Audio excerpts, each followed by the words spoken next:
Hope, ika-14 na kabanata. Taong ipinanganak ng babae ay sa kaunting araw at lipos ng kabagabagan. Siya'y umuusli na gaya ng bulaklak at nalalagas. Siya rin na may tumatakas na gaya ng anino at hindi namamalagi. At iyo bang idinidilat ang iyong mga mata sa isang gaya nito at ipinagsasama mo ako upang hatulan mo? Sinong makakakuha ng malinis na bagay sa marumi? Wala. Yayamang ang kanyang mga kaarawan ay nangapasyahan.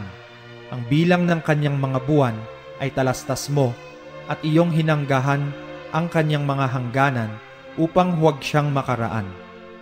Ilayo mo sa kanya ang iyong paningin upang siya'y makapagpahinga hanggang sa maganap niya na gaya ng isang magpapaupa ang kanyang araw. Sapagkat may pag-asa sa isang punong kahoy na kung ito'y putulin ay sisibol uli at ang sariwang sanga niyaon ay hindi maglilikat.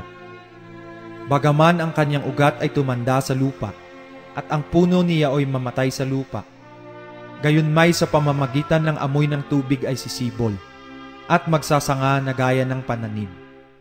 Ngunit ang tao ay namamatay at natutunaw. Oo, ang tao ay nalalagutan ng hininga.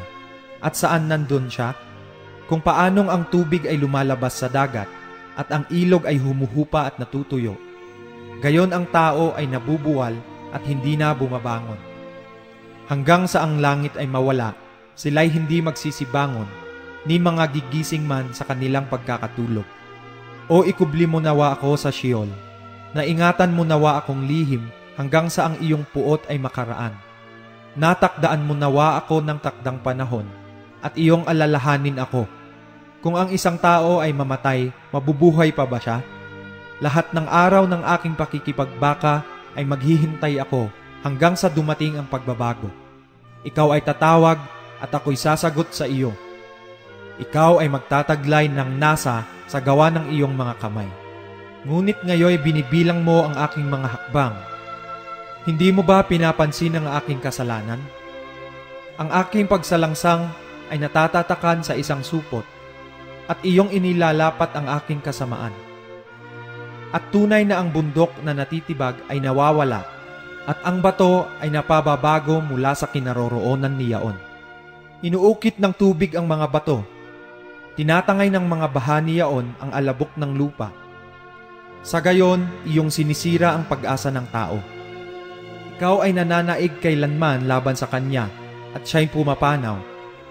Iyong pinapagbabago ang kanyang mukha at iyong pinayayaon siya.